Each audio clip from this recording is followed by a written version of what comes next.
Durant tota aquesta setmana, el Centre Cívic Pere IV s'ha convertit en l'aparador de l'obra de joves emergents.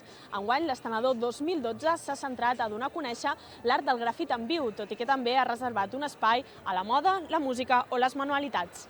No és la Barcelona 080, però s'hi assembla. Al backstage, els models passen per perruqueria i maquillatge per saltar perfectes a la desfilada que obre la quarta edició de l'Estenedor.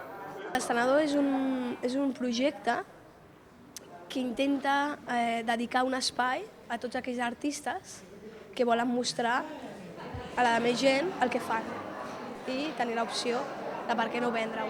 Una forma muy particular de dar la oportunidad a la gente joven y aunque haya crisis, yo espero que sí, que me habla un poco más del camino, ¿no?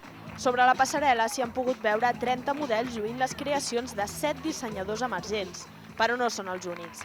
Els membres del centre ocupacional Les Corts també hi han tingut un espai.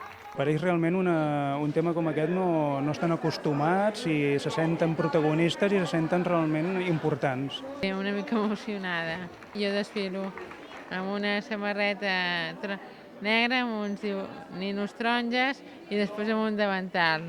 Però els creadors amb més protagonisme a l'Estenedor 2012 en són uns altres. Mientras se desfilaba la gente iba viendo cómo iba el proceso de un graffiti y más o menos pues hicieron la idea de lo que puede ser la música, el arte y un poco la esencia del graffiti y todo esto.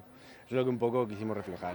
Estan perseguits per l'Ordenança Municipal de Civisme, però aquest any el festival els ha volgut donar un espai per demostrar que el grafit és un art com qualsevol altre.